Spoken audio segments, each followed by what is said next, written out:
Good evening, ladies and gentlemen. You've reached the No Name Cinema Society, the film review show that dares to dig just a little deeper. And this is episode 72.2. It's our indie spotlight. And tonight we're doing the documentary Minding the Gap. Hi, everybody. My name is Jonathan Betzler. I'm one of your hosts here for this evening. And as we usually do, we're looking at indies from 5 years ago, which for this season will be 2018. The fun part about the last couple of years is that we were on the air 5 years ago, and so we can address films that have appeared on the top 10 list that we did that year. Starting with the film, as I mentioned, from my top 10 of 2018, the documentary Minding the Gap, which you'll see was my number 2 film of 2018. This is the 7th documentary that we reviewed on the show. In episode 8, we reviewed the film 10,000 Days on Earth about songwriter and musician Nick Cave. In episode 33.2, we did the documentary The Interrupters from director Steve James. In episode 45.2, we did the documentary about finding a cure for AIDS, HIV, and how to survive a plague. In episode 50.2, we did the documentary The Square. In episode 55.2, we did a documentary Every Little Step about a chorus line coming back to Broadway. And in episode 58.2, we did the LeBron James high school documentary, More Than a Game. And that brings us up to date and allows me now to introduce my co-hosts for this evening. First, ladies and gentlemen, an affable skateboarder and thrasher who now has a sponsorship from the No Name Cinema Society. Jim Carroll is here. Yay. I do have to warn you, my knees are not that great. So we'll see if we can ride this sponsorship as long as we can. Just another hour or so, maybe a little less, I think is all we need. Right. And also with us, ladies and gentlemen, another skater that combined his passion for shredding the parks with his passion for filmmaking. Devon Michaels is with us. That sounds much easier on my knees than the sponsorship that Jim has. First, let's go over our schedule for this, which has been our 72nd series of episodes. It started last Thursday with our review of our current feature. Of course, tonight is the Indie Spotlight, Minding the Gap. This upcoming Thursday will be a review of the film that Devon, Jim, and I all named as the best of 1947, Black Narcissus. And next Monday will be our 56th Sound Off. Devon will be back with us. I'll be doing a tweet beat. Patrick will do a Below the Line segment. And Devon and I will both be counting down our top 5 films of 1947. It's time for drinking. And as for me, this is my third beer of the last hour, so it should be an interesting show. I've got Elysian Space Dust IPA. Do you guys have anything? Hosting the show today is Zach, ladies and gentlemen. True fans would get that reference. Jim, what are you drinking? Now, I did make myself some seasonally appropriate apple cider. I did help myself with a little bourbon to it, too. So Excellent. So you're part of the team. Devon, what about you? I thought very, very strongly that I should grab a fast food cup beverage and just hold it up and say, "There's liquor in here."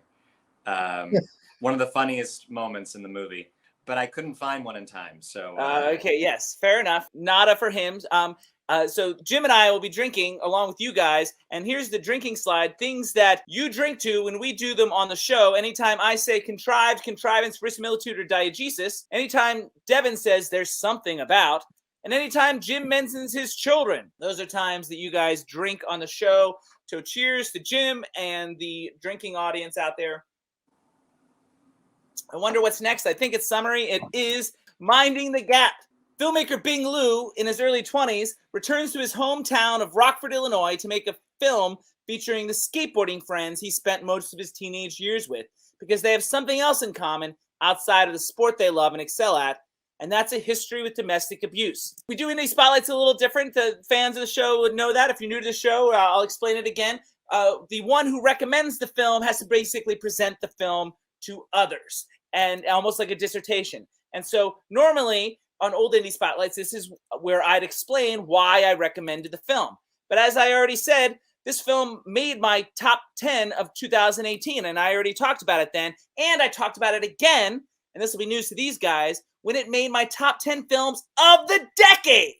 And so I'm going to let my 2018 self talk about it.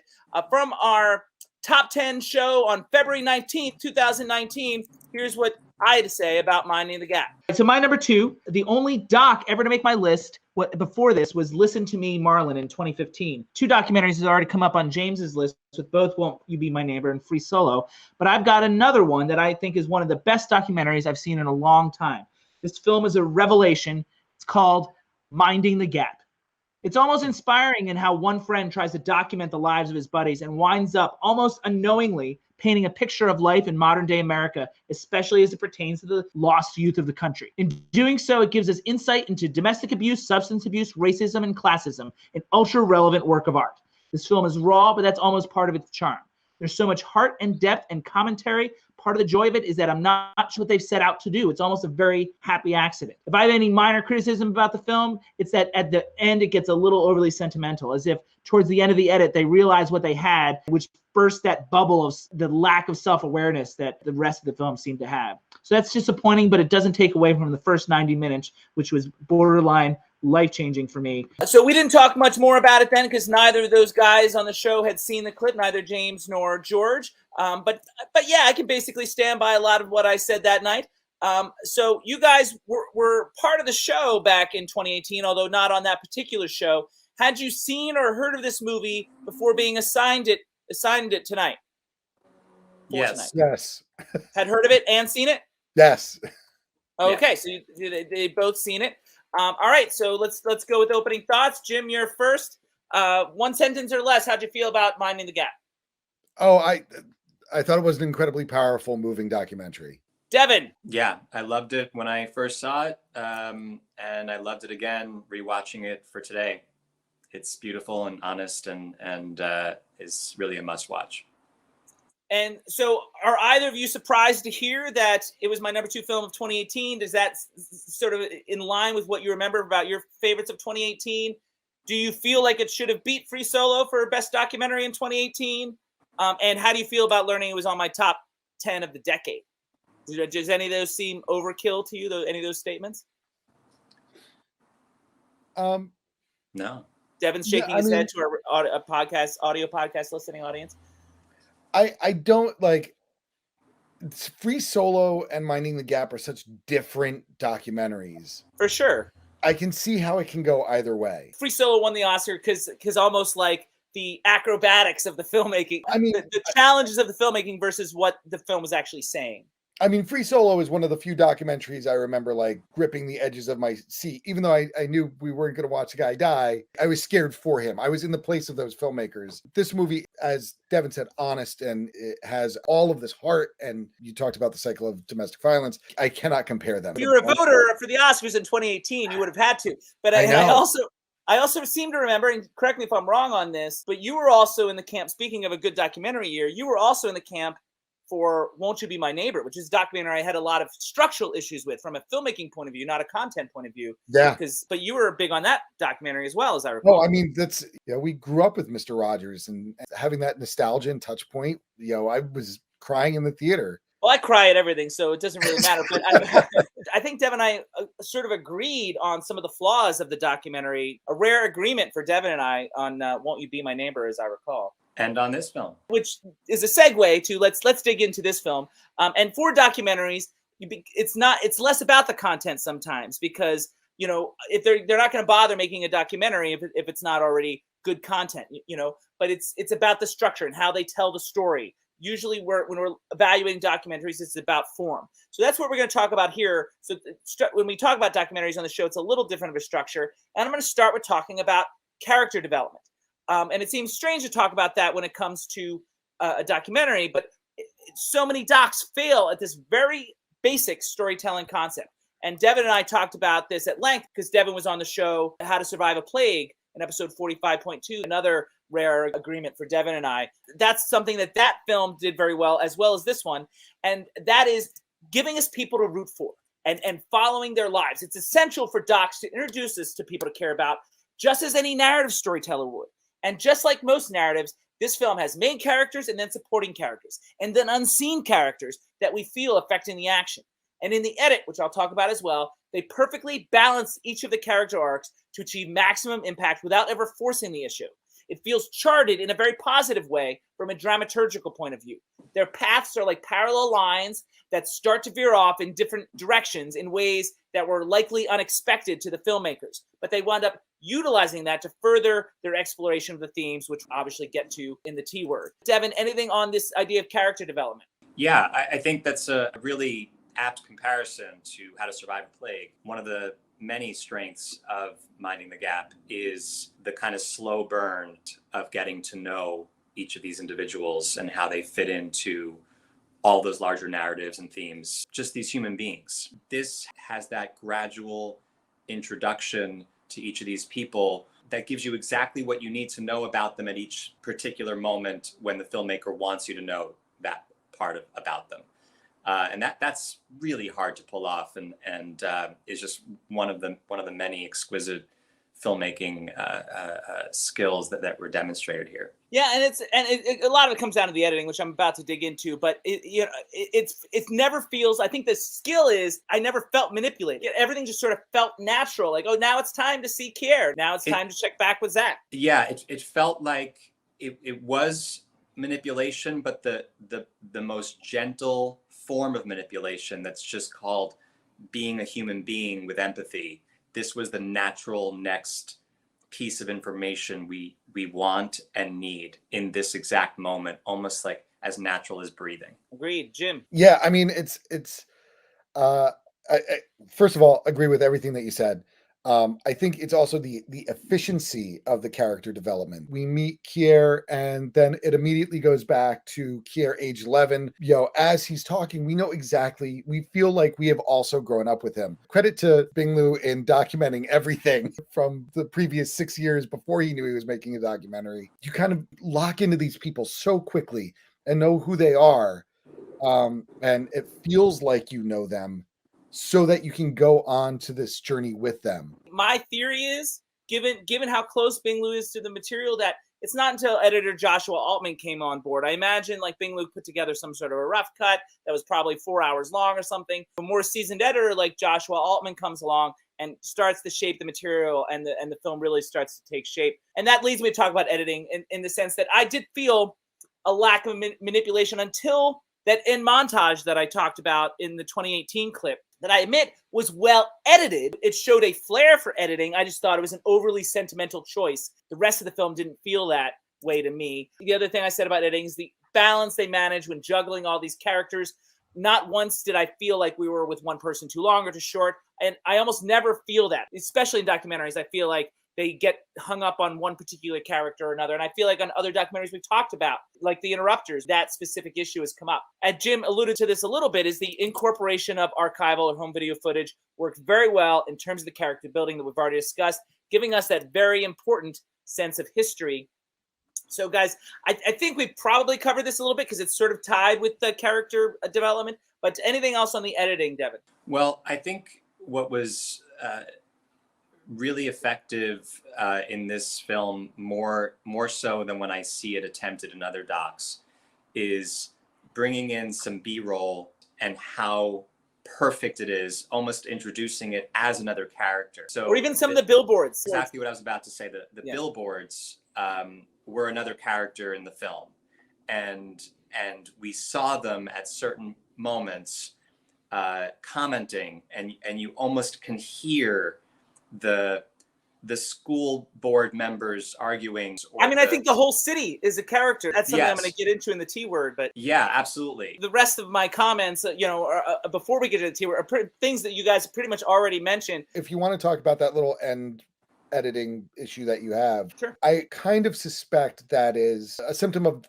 the director being friends. These are his friends. I understand how it happened. I just don't. In a movie that I was feeling is perfect, it was just like, oh no, don't do this, don't do this. It felt more manipulative than the rest of the movie, and therefore felt off tone. See, for me, it was like I was fully by the end of the movie. I also, I feel. I also want good things to happen for these characters. Give me all of the rays of sunshine. Show me how they're progressing and how they're moving on. The other thing that I want to talk about is another thing that Jim mentioned already, and that is access. Jim talked about the archival footage a little bit, and I sort of have spun that off into access. And, we talked about access a lot as well in episode 45.2 when we talked about how to survive a plague. But here it's almost a little different in the sense that no one else could have made this film except for Bing Liu. He is one of them. He is a very close friend. And these characters would not have opened up to anyone else and provided the depth and truth that this film managed to conjure up. That's kind of why I feel like the film is almost like a lightning in a bottle. Not that it lacks skill for Bing Liu, but it's so unrepeatable in any other set of circumstances. It's incredible how even on camera and knowing that they were being recorded, they still felt comfortable enough to say a lot of the things that they said. No other documentarian could have done that. And Bing is as much a subject of the documentary himself as everybody else. I don't know if he's as much, but he is a subject of the documentary. I think you're absolutely right. I don't know how you get a documentary subject to really speak in that way, to open up in that way, unless you are that close to them. And I also have to credit like whatever Bing's relationship is with them, they trust this guy. And he took advantage of that. And I'm not saying that in a creepy way. Like, I'm not saying he exploited them, did have a certain amount of circumstances that combined to make this film great. And I don't know that as much as this film shows skill, this is going to sound like criticism, and it's really not, but I don't know if it shows skill for Bing Liu as much as, him being a good person and a trustworthy person that they love. And, he just took advantage of his situation, and it wound up being something beautiful. Yeah, but I also think that I feel like this could be an entire other show that, we don't have time for whatever portion of the discussion this is, but I feel like this could be an entire other show just focusing on this phenomenon or this dynamic of, every documentary, just like every narrative film, has that fine line of awareness. There's a camera, there are lights, there is an awareness on the part of the people who are either the subjects of a documentary or who are actors forming lines that were written by a writer. There's always that suspension of not just disbelief, but suspension of what side of reality are we really perceiving, and how much is that reality being affected by the act of looking at it. This was a fascinating case study just about that alone, not just because he's one of the subjects as well as the filmmaker, but because the way he's both the subject and the filmmaker is both just infused with such a patience, and both as a character / subject and as a filmmaker. You have many moments when they are aware, and he's letting that be included, not in the 4-hour rough draft, but in this 90 minutes. There are multiple moments when they say, I know you. And the half brother who starts talking about him in the third person, and he says, no, it's okay. I'm me. You can just talk to me. Just adding to the honesty that's throughout this film. It's letting us be there in the room with them. The last thing I'll say about that is that's specifically what I talked about in our top 10 of 2022 when I talked about my number one film of 2022, which was a faux documentary, which I felt like was commenting on that very thing. The way documentaries are made, it's not a complete reflection of reality somehow. It's this distorted reflection of reality through a prism of some kind. And that was fast. That's why my number one film of 2022, which I'm going to make people go up and look up. That's another reason why that film is special. So the last thing I really have is shots. And, some of the things I was talking about is some things that Devon already talked about. I thought the shots were consistently compelling. I thought some of the skateboard tracking shots are wonderfully visceral. You really get a sense of the allure, which I think is really key to the narrative because skateboarding is their escape. But even the interview footage looks pretty good on a low budget. And the camera people, usually Bing himself, manages to find really relevant details. Devon already talked about some of the B-roll, but also something like the scratches on Kier's car when he gets a new car and we discover he's been using it as a ledge for his skateboard. There'll be the other signs in the background of scenes that tend to contradict comments or their statements, or the way that the camera captures subtle reactions in public moments. A lot of that camera work is very well done, and that's where I think Bing is perhaps at his best as a filmmaker, finding these moments in real time. Jim, anything on those things? No, that's completely right. I mean, I have a feeling that, if you were to go back and ask 11-year-old Bing when he started filming everybody, the goal was to create one of these skateboarding trick videos that he could put on the internet. I think he got really good at getting that kind of footage. He keeps the person in frame. He gets the trick. When the trick does not go well, it goes right to the person. Like, let's see their expression, because that's, it's as much as great as it is when the trick goes right, it's just as compelling when the trick goes wrong. And then not too long after, the broken skateboard, a metaphor almost in its own way. Yeah. Devon. Yeah, I think, just like the character development segued perfectly into the editing, for obvious reasons, this talk about access segues perfectly into the discussion of shots. It's almost like I planned it that way. I think there was some art to this plan on your part as well. That hey, even just in the interviews themselves, these moments when he chooses to zoom in, and there's many of them, and it's not too many. It happens a lot, and those moments always seem to be happening when the subject is shifting in some way between being performative, because we all are, even in real life, but especially when we know a camera's there, especially Zach, because he's got, whatever emptiness he's got inside. And so he's always performing. You can just see it. You see these people, these subjects of the documentary shifting from, okay, I'm performing a bit because I know you're shooting me and you're asking me questions or whatever. And now I've just hit upon a bit of a personal epiphany about how I'm screwing up my life or whatever, and I have to stop talking and start really just staring into space. That's when he zooms in. It's that breath after the curtain closes, right? Like, we're all on stage, we just performed and we're on and sparkly, and the curtain closes, and I'll take that exhale. And that's what these moments are, these like private exhales after they put on a little show for the camera. And that's where the real meat is. Future documentarians out there, never stop rolling. Just keep rolling.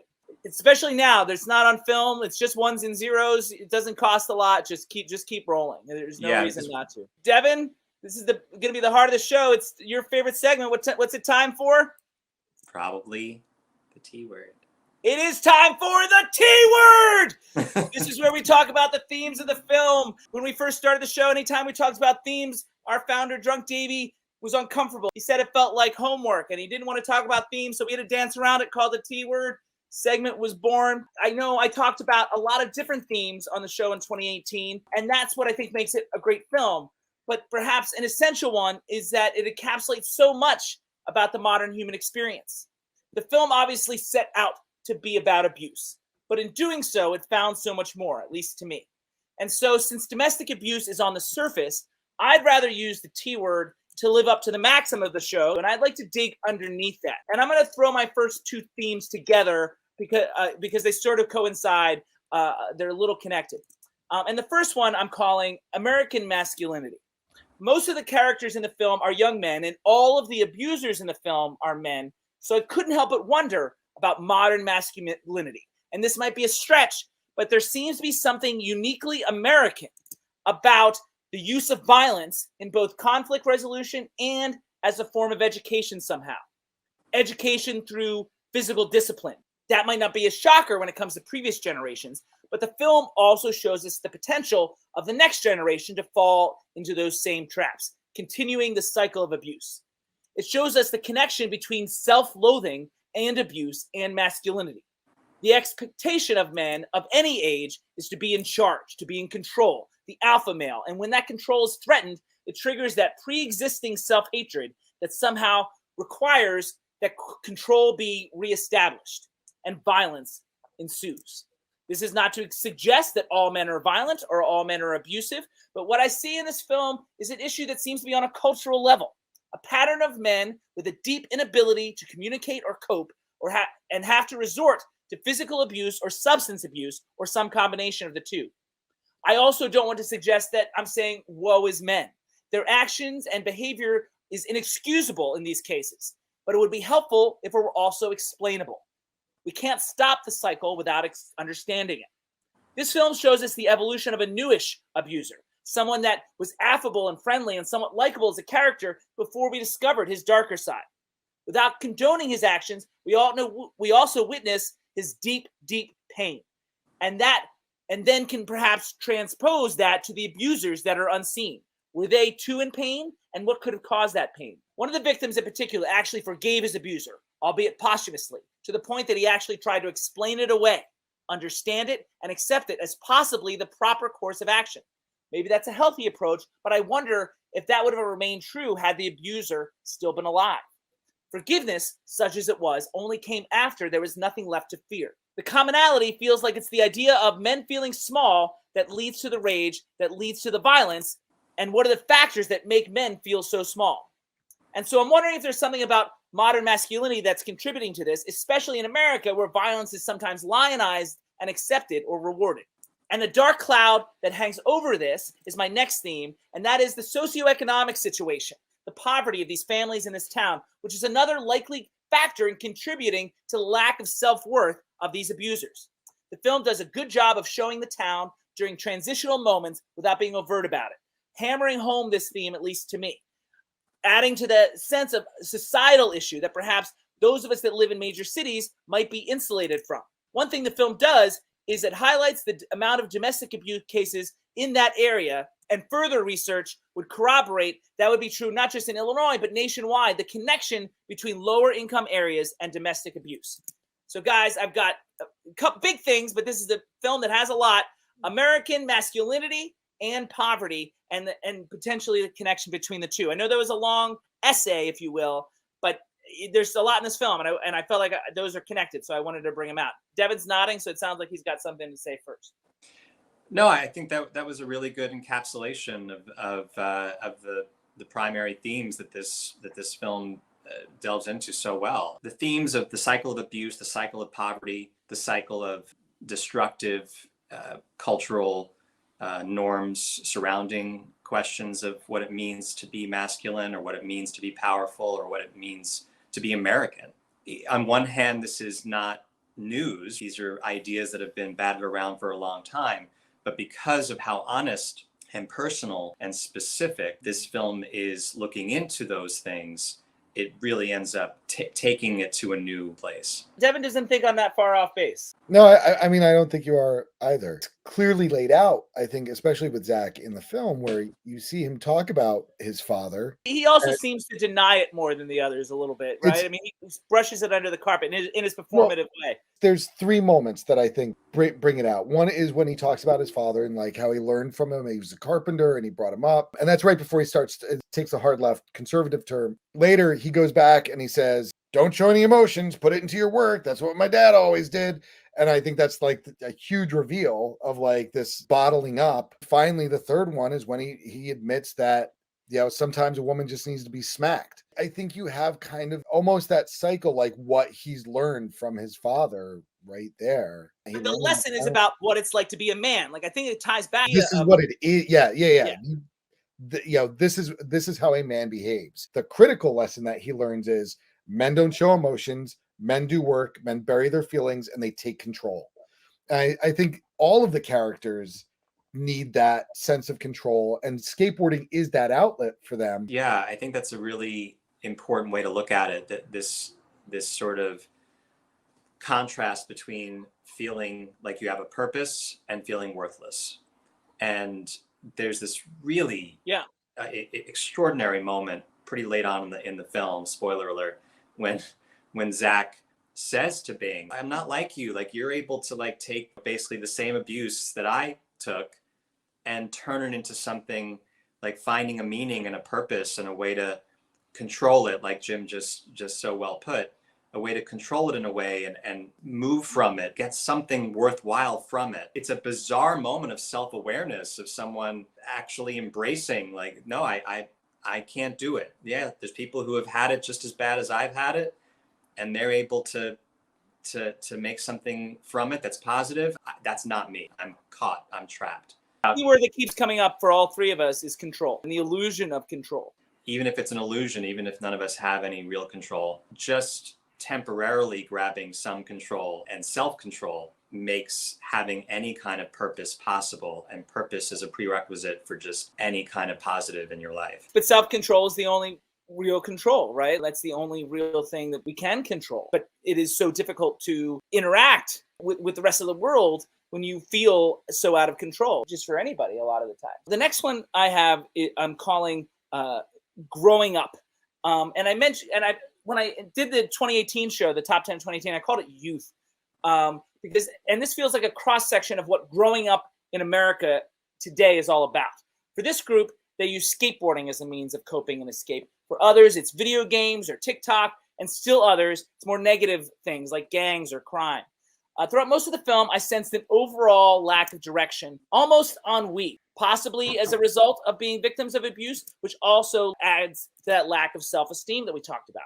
And any disposable income that they do get is spent on alcohol, drugs, and entertainment. Perhaps a lack of parenting, preparing them for the realities of the world, but also they find themselves in situations like, for example, having children way before they're ready and deep in debt without even having gone to college.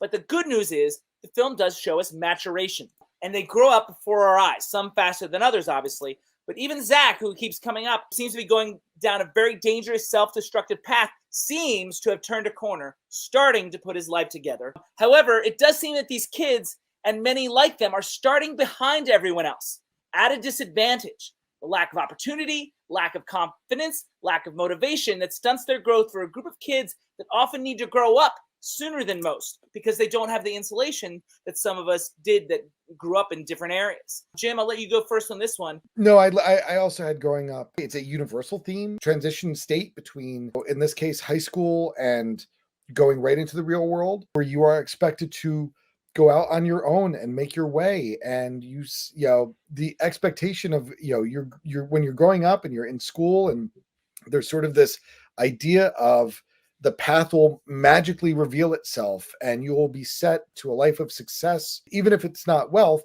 happiness. You cross that threshold and there is a nothing. We've all had this experience. We have this sense of freedom and independence. And the very next question is, what the hell do I do now? I hear you, but I mean, this is where it ties back to poverty, because I feel like it's different. Because your kids didn't go through this in the same way. These kids that in the Minding the Gap don't have the strong parental figure to walk them through those things. They're figuring it out as they go. And the other thing that feels like a big difference, I understand Madeline doesn't know what she wants to do yet, but she's going to be armed with a diploma, which these kids probably didn't even think about. And this is where the ennui comes in, because I don't know Zach, for example, ever dreamed about being more than a roofer. Like, their imagination of what their possibilities are so limited. Like, they don't think they're ever going to be able to leave Rockland. The fact that he goes to Denver at one point, it amazes him, but the best he does in Denver is he puts liquor in his drink at a fast food fish restaurant. There is that key moment when he goes in and takes that GED test, yeah. But then how dejected and defeated he is when he's walking down the hall after just having taken the test, unprepared for it and overwhelmed by it. It just speaks to just the mountain that it is sometimes for kids. Like, even for kids who have privilege, for someone in Zach's position and then backing away from that step as fast as he can because of how awful it was. And that was just one step out of 10,000 steps climbing up this mountain that would actually be required of him. And how our society fails millions of kids like that. The resources aren't there. Like, they're not being allocated for that at all, or hardly at all. This all brings me back to self-esteem, because I understand he took the GED test, but in my heart, I believe, and maybe you guys feel differently, I don't think he ever thought it was a realistic possibility. I understand maybe he's like, he had the thought, I don't want to be a roofer, but I don't ever think he really believed in his heart that was a real possibility. From a confidence point of view. And to Devon's point, the first obstacle he faces, he stares at a screen for, blankly for a few minutes, and he's out. Instead of saying, okay, I need to take this again, study up, and maybe go back to school or whatever it is. Like, there are options for him, not great options, and some of them cost money, which is part of the other issue. I do feel like at the root of a lot of these things is a lack of confidence, a lack of esteem, which makes them feel the possibilities are less than they actually are. Yes. I think that Zach 100% believed. I don't think it's a matter of he didn't believe in himself. I think he absolutely believed in himself going into to do that GED. I think the problem is there's a lack. He saw what he needed to do, take GED, get diploma. That for him, that was an A-B step. And the problem is there are the preparatory steps that he did not know to take or didn't want to take. I'm going to go and do this, and that's all I need to do. For all our agreement on tonight's show, I do see that differently, in the sense that I feel like that aspect of it was somewhat performative, to use Devon's word. The character that I witnessed and felt in my heart, that didn't feel like he looked past, the 1 week ahead. See, Absolutely. Because I think the confidence was there. And I think the realization of I am not prepared for this at all. I think that was the real moment where we're seeing just how over his head he was. I think if I'm understanding you correctly, I'm still going to disagree in the sense that I don't think that the confidence was truly there. Like in terms of talking a good game, like I can see that, but I don't think he believed it in his heart. No, I don't think he had the confidence, but I do think before he actually sat down and took the test, he had hope. Okay, yeah, I heard if you get the GED, I'll be able to then be better. And okay, good, I want to be better. Without knowing what that really meant. But that's right. That's all he knew. That's all he had been given. He Right. wasn't given more than that. He just heard this one thing from a friend of a friend. Oh, GED equals success in my life. Yeah, there's not enough of a real support system there. One of the really beautiful things about this film is that gentle empathy it has with its subjects. There's just no judgment. It's just, this is what's happening. You wanted to do this thing. You had a glimmer of hope. You saw how tall the mountain was and ran screaming. And that sort of brings up another theme that comes up a lot on the T Word of various shows. Captain Fantastic is one show that comes to mind that neither of you guys were on. But the idea of it taking a village, especially when parents aren't available or they don't have access to both their parents. We are all responsible for the next generation in some way, shape, or form. Yep. I don't have kids. Devon doesn't have kids. Jim doesn't let either of us near his kids. But otherwise, we are all responsible, not just the parents. Now, the parents have the direct contact, and they are the most responsible for those individual kids, obviously.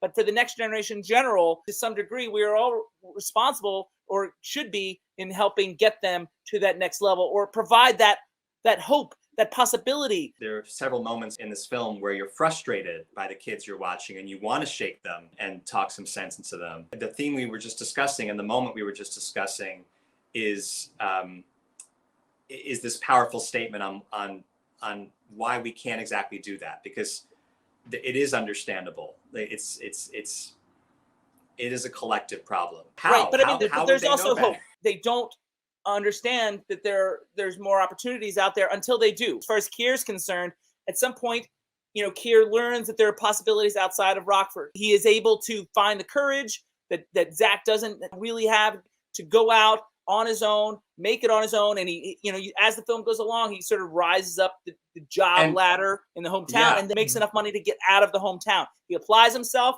makes it happen. And part of how he was able to do that is tied into some of the racial themes, which is probably where you're going next. That is exactly where I'm going next.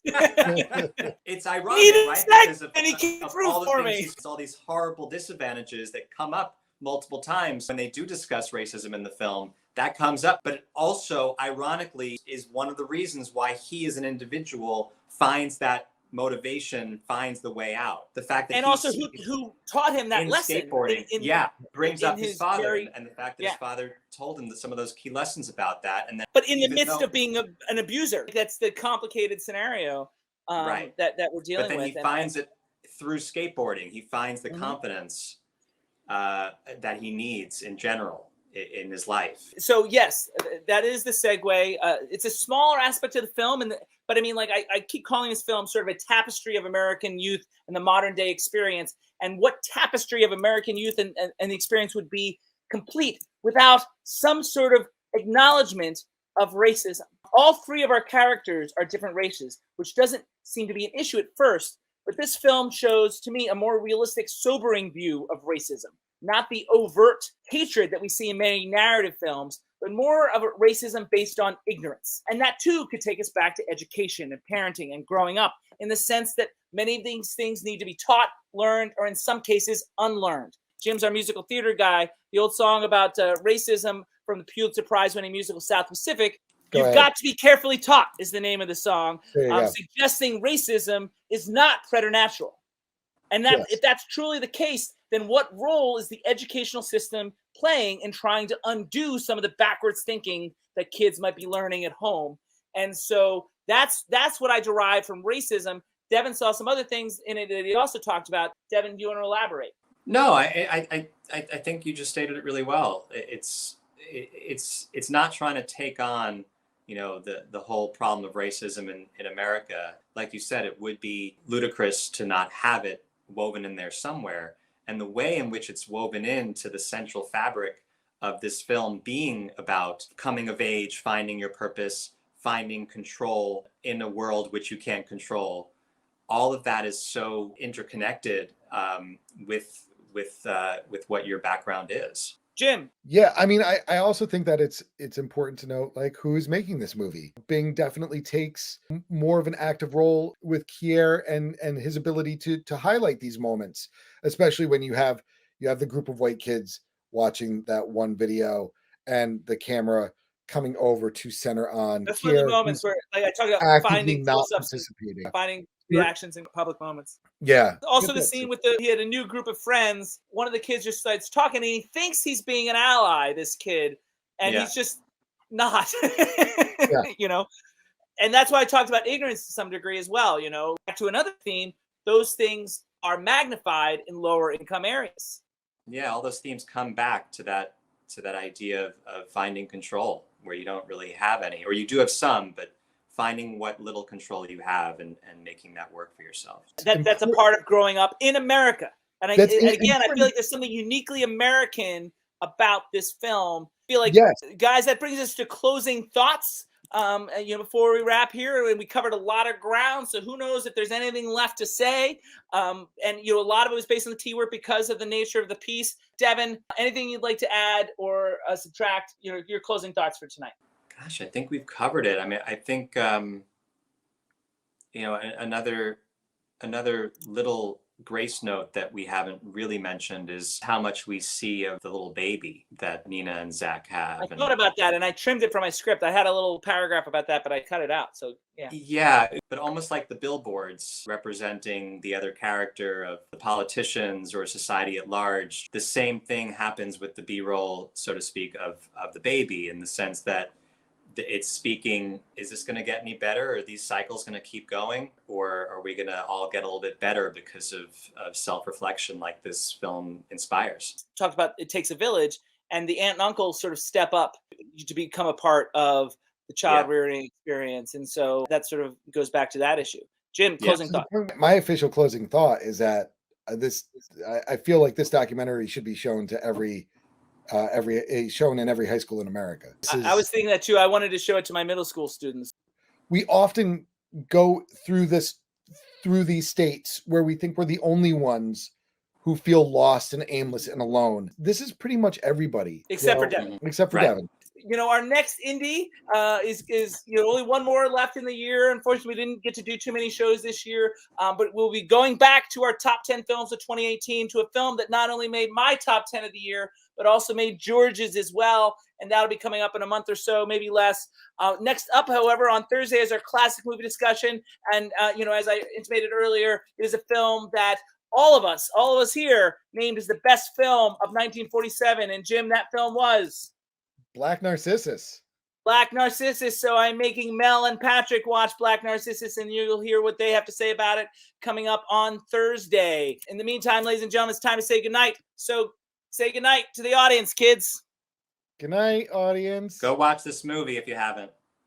Go watch this movie. And with that, ladies and gentlemen, this meeting of the No Name Cinema Society is adjourned.